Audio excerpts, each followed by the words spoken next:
संयम लोढ़ा जी ने पूछा कि हॉर्स ट्रेडिंग में घोड़े क्यों नहीं खरीद पाए।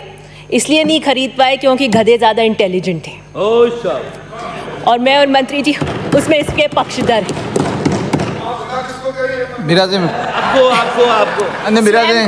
माननीय सभापति महोदय, अरे इनको तो बोलने दो यार। सदस्य इनको तो बोलने दो। में ऐतराज इस बात का सभापति महोदय, निश्चित तौर पर गधों और घोड़ों पर चर्चा होनी चाहिए, पर जिस भाव भंगिमा में इन्होंने इशारा किया उस पर मेरे को ऐतराज है। बिराजे पर आप अपनी तरफ मैं इस बात का समर्थन करती हूँ कि निश्चित रूप से गधे और घोड़े के अंतर में यहाँ पर चर्चा होनी चाहिए।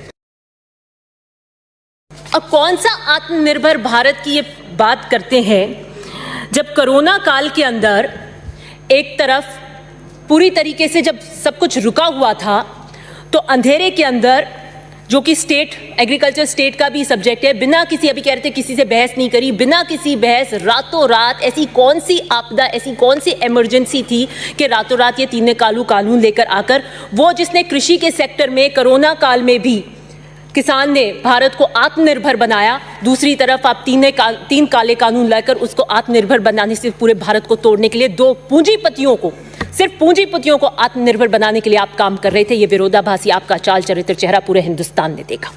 मुझे नहीं पता कौन से चश्मे से हमें इन कानूनों को देखने की ज़रूरत है जब पूरे हिंदुस्तान का किसान रोड पे आया हुआ है और कह रहा है कि नहीं ये हमारे हकों की लड़ाई के खिलाफ है, तो अभी आपकी हठधर्मिता इस तरीके से है कि आप मानने को तैयार नहीं और कह रहे हैं कि नहीं ये उनके फेवर में।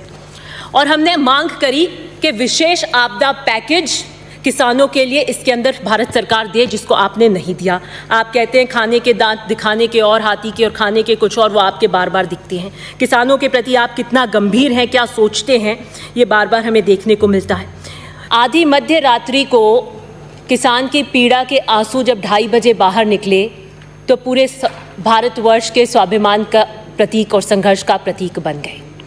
अभी मेरे से पूर्व में सदस्य कह रहे थे कि किसान की वैभूति अगर किसी ने सोची तो मौजूदा भारत सरकार ने सोची, तो क्यों आज किसान को अपने बारे में इतनी अनिश्चितता हो रही है। संयम लोढ़ा जी ने पूछा कि हॉर्स ट्रेडिंग में घोड़े क्यों नहीं खरीद पाए। इसलिए नहीं खरीद पाए क्योंकि गधे ज़्यादा इंटेलिजेंट थे। और मैं और मंत्री जी उसमें इसके पक्षधर हैं।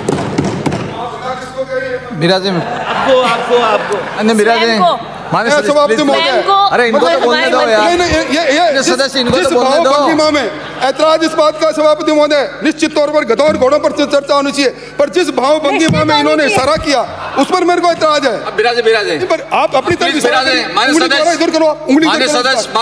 मैं इस बात का समर्थन करती हूँ कि निश्चित रूप से गधे और घोड़े के अंतर में यहाँ पर चर्चा होनी चाहिए। एमएसपी की बात करते हैं तो आपने क्यों नहीं लिखा एमएसपी को कि वहाँ पे एमएसपी हम देंगे, गारंटीड प्राइस क्यों लिखी।